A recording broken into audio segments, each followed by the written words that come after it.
मुख्यमंत्री माझी लाडकी बहीण योजनेचा 6वा हप्ता 2100 रुपये खात्यात यायला सुरुवात.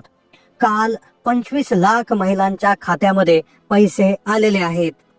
तुम्हाला जर अजूनही मेसेज आला नसेल तर पुढील पैकी 3 प्रॉब्लेम तुमच्या बाबतीत असू शकतील. तुम्हाला मेसेज आला नसेल तर हा व्हिडिओ पूर्ण पहा. दररोज 4 ते 5 जिल्ह्यांमध्ये हे पैसे वाटपाचा कार्यक्रम सुरू झालेला आहे आणि येणाऱ्या 72 तासामध्ये हा कार्यक्रम संपणार आहे.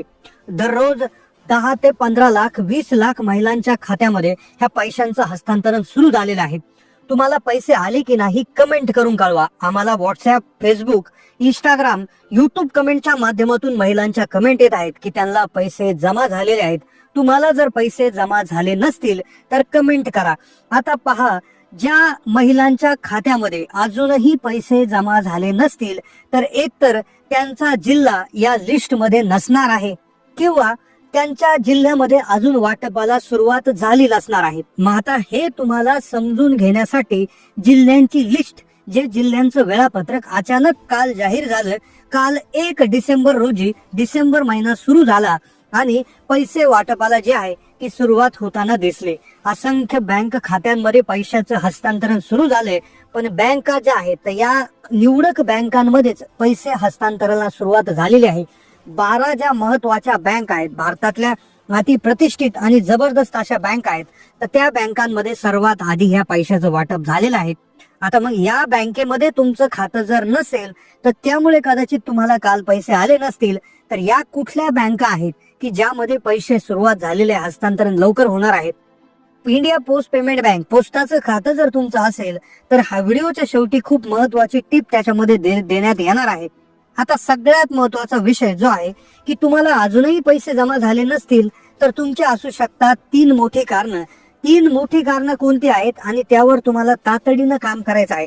कारण की पैसे वाटपाचा कार्यक्रम येणाऱ्या 72 तासामध्ये म्हणजेच 3 दिवसामध्ये पूर्णतः बंद होणार आहे. या काळात जी माहिती तुम्हाला इथून पुढे सांगितली जाणार आहे त्याप्रमाणे जर तुम्ही जो प्रॉब्लेम आहे तो क्लिअर जर केला, तो क्लिअर करणं अतिशय सोपं आहे, तरच पैसे येणार आहे. 2 दिवसापूर्वी महिलांसाठी आम्ही व्हिडिओ टाकला होता. ज्या महिलांना पैसे आले नव्हते त्यांचा जो प्रॉब्लेम होता त्यांनी तो क्लिअर करून घेतला आणि पैसे त्यांना जमा झालेले आहेत. लक्षात घ्या, 2 ते 5 डिसेंबरचा हा जो कार्यक्रम आहे पैसे वाटपाचा तो सुरू झालाय. 1 तारखेला त्या ठिकाणी रविवार होता, आज सोमवार, उद्या मंगळवार, परवा बुधवार, म्हणजे 2 ते 3 दिवसामध्येच प्रचंड पैसे वाटपाचा कार्यक्रम सुरू होत आहे. तुम्हाला जर मेसेज आला नसेल तर त्यासाठी ही कारण असू शकतं. एकतर तुमचा जिल्हा या लिस्ट मध्ये नसेल किंवा तुमचं बँक खातं या 12 बँकेच्या खात्यापैकी नसेल किंवा तुम्ही या अटी किंवा नियमांमध्ये बसत नसाल. आता सगळ्यात महत्वाच्या माहितीला आपण सुरुवात करतोय. 2100 रुपये येण्यासाठी, कारण की पहा आता फक्त काही तासच उरलेले आहेत. अजूनही तुम्हाला मेसेज आला नसेल तर तुम्हाला हे काम तातडीनं करावं लागेल. तुम्ही कुठलं तरी काम जर करत असाल आणि काम करता करता हा व्हिडिओ पाहत असाल तर कृपया लक्षपूर्वक हा व्हिडिओ पाहत राहा. कारण की पुढचे 3 ते 4 मिनिटं तुमच्यासाठी अतिशय महत्वाचे आहे. कारण की एकदा का तुम्ही हे चुकलात, हे काम तुम्ही केलं नाही, याकडे दुर्लक्ष केलं, कारण की तुम्हाला वाटेल 5 हप्ते आले आता इथून पुढचा आपोआप येऊन जाईल, तर असं होणार नाही. काही विशेष काळजी घ्यायची आहे. कारण की काही बँकांची नावे रद्द झालेली आहेत. पोस्टाचं खातं असेल, स्टेट बँक ऑफ इंडियाचं खातं असेल तर त्यासाठी विशेष सूचना जारी करण्यात आलेली आहे. बँकेचे नियम बदलले, काही अटी बदललेल्या आहेत. काही महिलांना आता पैसे अजिबात मिळणार नाहीयेत. तर नियम समजून घ्या आणि त्या नियमानुसार 1-2 कामं अर्जंट करा. थोडंसं घरातलं काम बाजूला राहू द्या, पण हे काम जर अर्जंट केलं तर तुम्हाला उद्या सकाळी सकाळी किंवा आज रात्रीच किंवा उद्या पहाटेच मेसेज त्या ठिकाणी येणार आहे. तुम्हाला आतापर्यंत किती पैसे आले आणि तुम्ही कुठल्या जिल्ह्यातून बोलत आहात कमेंट करून कळवा. कारण की कोणत्या जिल्ह्यात काल पैसे आले, कोणत्या जिल्ह्यात आज येणार, कोणत्या जिल्ह्यात उद्या आणि कोणत्या जिल्ह्यात परवा, याची लिस्ट, वेळापत्रक देखील व्हिडिओत सांगण्यात येईल. कोणत्या बँकात पैसे येणार सांगण्यात येईल. व्हिडिओ कृपया शेवटपर्यंत पाहत राहा आणि तुमच्या व्हॉट्सअप ग्रुपवर, फेसबुकवर हा व्हिडिओ पाठवायला विसरू नका. 2100 रुपयाची सुरुवात झाली. तुम्हाला मेसेज आला नसेल तर मग कदाचित तुमचा जिल्हा यामध्ये नसेल किंवा तुमचं बँक खातं याप्रमाणे नसेल. कारण की 3 ते 4 नियमावली जी आहे तर त्यानुसार आता पैसे वाटपाला सुरुवात झालेली आहे. तर आता सगळ्यात आधी आपण जाणून घेऊ की एक नियम किंवा एक अडचण अशी आहे की यामुळे बऱ्याचशा महिलांना पैसे येणार नाही. आता हे का पैसे येणार नाही, काय अट आहे, काय त्या ठिकाणी काय अटीमुळे महिलांना अडचण येणार आहे, ती सगळ्यात महत्वाची अट मुख्य अट काय आहे ती एकदा आपण जाणून घेऊ. लगेच कोणत्या जिल्ह्यामध्ये आज पैसे येणार आहेत, काल तुम्हाला पैसे आले नसतील तर त्याचं काय कारण असणार आहे.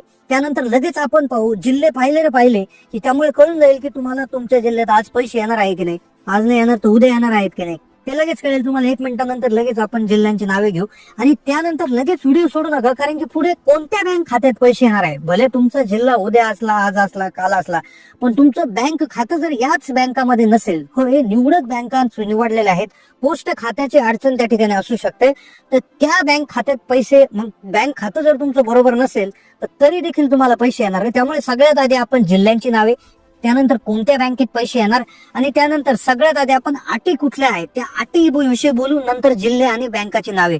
व्हिडिओ फक्त स्किप न करता पाहू नका, कारण काय होईल, बऱ्याचशा महिलांनी तिसऱ्या हप्त्याच्या दुसऱ्या हप्त्याच्या वेळेस अशी हे केलं होतं आणि मग त्यांना फार शेवटी पैसे आले होते, काहींना तर अजूनही 1 रुपया आला नाही. आणि सगळ्यात महत्त्वाचं, सगळे हप्ते येऊन दिवाळीचा बोनस म्हणजे गॅस सिलेंडरचे पैसे तुम्हाला आले नाही. तुम्हाला नेमकं आतापर्यंत किती पैसे आले ते कळवा, कारण की आता पहा पैसे वाटपाला झाले आहे सुरुवात, पण या महिलांना आता पैसे मिळण्यामध्ये अडचण, अतिशय मोठी अडचण येऊ शकते. ते अशा महिला की लाडक्या बहीण योजनेचे जे निकष होते, ज्या अटी होत्या, हमी पत्रामध्ये तुम्ही सही करून दिलं होतं, तर ते जे निकष होते ते तुम्ही बारीकपणे वाचले की नाही, हा एक महत्वाचा प्रश्न निर्माण झालाय. कारण की त्यामध्ये सांगितलं होतं, पहा आता हे लक्षपूर्वक ऐका, कारण काय होईल, या अटीत जर तुम्ही बसले नाही तर पुढचे पैसे तुम्हाला मिळण्याची सुतराम शक्यता नाहीये. कसं झालंय, हमी पत्रामध्ये सांगितलं होतं की जे आपल्या घराचं उत्पन्न 2.5 लाखाच्या आत असावं, आपल्या घरामध्ये कोणी सरकारी नोकर नसावं, आपल्या घरात ट्रॅक्टर व्यतिरिक्त कुठली 4 व्हीलर नसावी, आपल्या घरामध्ये जे उत्पन्न आहे ते कमी असावं, पिवळं केशर रेशन कार्ड असावं. पण झालं काय, हे गरीब महिलांसाठी, गरजू महिलांसाठी योजना काढली होती, पण झालं काय, अगदी श्रीमंत उच्च मध्यमवर्गीय महिलांनी देखील याचा लाभ घेतला, अगदी नोकरवर्गीय महिलांनी देखील याचा लाभ घेतलेला आहे. तर त्यामुळेच कदाचित आता पुनर्पडताळणी जबरदस्त रीतीने यामध्ये होऊ शकते, असं त्या ठिकाणी बऱ्याचशा न्यूज चॅनलवर आलेलं आहे. तर कदाचित मग तुम्हाला अजून जर मेसेज आला नसेल तर कदाचित तुमचं हे कारण त्यामध्ये असू शकतं. आता मग हे झालं अटींच्या बाबतीत. आता तुम्ही अटी बघून घ्या की आपण त्याच्यात बसतो का, आपलं 2.5 लाखाच्या आत उत्पन्न आहे, घरात कोणी सरकारी कर्मचारी आहे का, 4 व्हीलर आहे का, कळवा आम्हाला की तुम्ही अटीत बसता का कुठल्या अटीत बसत नाही. आता मग याच बँकेत पैसे येणार, हे झालं कोणत्या बँकेत पैसे येणार आणि कोणत्या जिल्ह्यात पैसे येणार. आता पहा कोणत्या बँकेत येणार आहेत पैसे. आता पहा 12 राष्ट्रीयकृत बँका ज्या आहेत, आता लक्षात घ्या, 12 राष्ट्रीयकृत बँका भारतातल्या सगळ्यात मोठ्या राष्ट्रीयकृत आणि गव्हर्नमेंटच्या याच्यानुसार चालणाऱ्या बँका आहेत. पहा, bank of Baroda, bank of India, bank of Maharashtra, Canara bank, central bank of India, Indian bank, Indian overseas bank, Punjab national bank, Punjab and Sind bank, state bank of India, union bank of India आणि युको बँक. ह्या 12 nationalise बँका आहेत. होय, या सरकारच्या माध्यमातून जी list आहे तर ते नॅशनलाइज बँक आहेत. या व्यतिरिक्त काही प्रायव्हेट बँका आहेत, लक्षात घ्या, प्रायव्हेट बँका आहेत. आता यापैकी तुमचं कोणत्या बँकेत खातं आहे कमेंट करा. प्रायव्हेट बँक आहे HDFC बँक, ICICI बँक, त्यानंतर पुढे आहे ऍक्सिस बँक, पुढे आहे कोटक महिंद्रा बँक, त्यानंतर इंडसइंड बँक, त्यानंतर IDBI बँक, पुढे आहे येस बँक, IDFC बँक, त्यानंतर AU स्मॉल फायनान्स बँक आणि फेडरल बँक. तर या प्रायव्हेट बँक्स आहेत. तर ह्या आपण जे इथे लिस्ट घेतलेली आहे तर ह्या टॉप बँक आहेत, म्हणजे भारतातल्या सगळ्यात मोठ्या आणि अगदी नावाजलेल्या बँकांची नावे आपण या ठिकाणी इथे घेतलेली आहे. आता लक्षात घ्या, तुमचं यापैकी कुठल्या बँकेत खातं आहे किंवा दुसऱ्या कुठल्या बँकेत खातं आहे कमेंट करून कळवा. तुम्हाला आतापर्यंत किती हप्ते जमा झाले तेही कळवा, 21 रुपये आले का नाही तेही कळवा. आता पहा, बँक खातं कोणतं चालणार आहे, यापैकीच पाहिजे की दुसरे चालतील, पोस्टाचं चालेल का, पण याआधी कोणते जिल्हे आहेत तर लक्षात घ्या, जिल्ह्यांचे जे वाटप त्या ठिकाणी संभावित वाटप जो आहे तर तो त्या ठिकाणी होऊ शकतो. तर संभावित वाटपासाठी जे जिल्हे निवडले जातात तर सगळ्यात आधी जे जिल्हे असतात ते नेहमी कमी लोकसंख्येचे जिल्हे असतात, ज्यामध्ये सिंधुदुर्ग, गडचिरोली, वाशिम, भंडारा, त्याचबरोबर वर्धा, त्याचबरोबर गोंदिया, रत्नागिरी, त्याचबरोबर नंदुरबार, त्यानंतर धाराशिव. तर अशा प्रकारचे जे जिल्हे आहेत कमी लोकसंख्येचे ते आधी त्या ठिकाणी घेतले जातात आणि त्यानंतर जास्त लोकसंख्येचे जिल्हे आणि त्यानंतर अजून जास्त लोकसंख्येचे जिल्हे. पण आता पहा, वाटपाला सुरुवात त्या ठिकाणी होताना दिसत आहे, सूत्रांकडून माहिती आलेली आहे. पण तुम्ही तुमचं बँक खातं जे आहे ते क्लिअर करून घ्या. आता पहा, कोणतं बँक खातं चालेल तर तुम्हाला याआधी हप्ते जर आले असतील, म्हणजे 1 जर रुपये तुमच्या खात्यावर जमा झाला असेल तर मग काळजी करू नका, तुमचं बँक खातं कोणत्याही बँकेचं असू दे ते चालणार आहे. मग आता तुम्ही कमेंट करून करा तुमचं कोणत्या बँकेचं खातं आहे आणि किती पैसे आले. कोणत्याही बँकेचा असू द्या, 1 जर रुपये तुमच्या खात्यावर आतापर्यंत जमा झाला असेल तर बँकेच्या बाबतीत तुम्हाला काळजी करण्याची गरज नाही. पैसे जेव्हा येतील तेव्हा येऊन जातील, काळजी करू नका. पण दुसरा प्रश्न असा आहे की मग कोणी काळजी करायची, तर अशा महिलांनी काळजी करायची की ज्यांनी अर्ज भरून त्यांना पैसेच आले नाही, तर त्यांनी बाकी बँकेमध्ये आपलं पासबुक, आधार कार्ड, पॅन कार्ड घेऊन जायचं आहे. बँक मॅनेजरशी बोलायचं आहे की काही प्रॉब्लेम आहे का, बँक खात्याशी काही इश्यू झालेला आहे का, ते एकदा त्यांच्याशी क्लिअर करून घ्यायचं आहे. त्यांचा प्रॉब्लेम त्यामध्ये असू शकतो.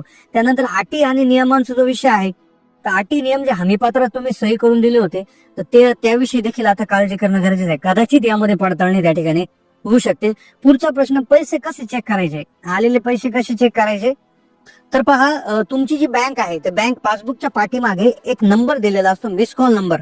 तर त्या मिस कॉल नंबरला त्या ठिकाणी तुम्ही कॉल करून घ्यायचा आहे आणि एक मिस कॉल लिहून तुम्ही तुमचं त्या ठिकाणी बॅलन्स चेक करू शकता, पैसे आले की नाही हेही चेक करू शकता.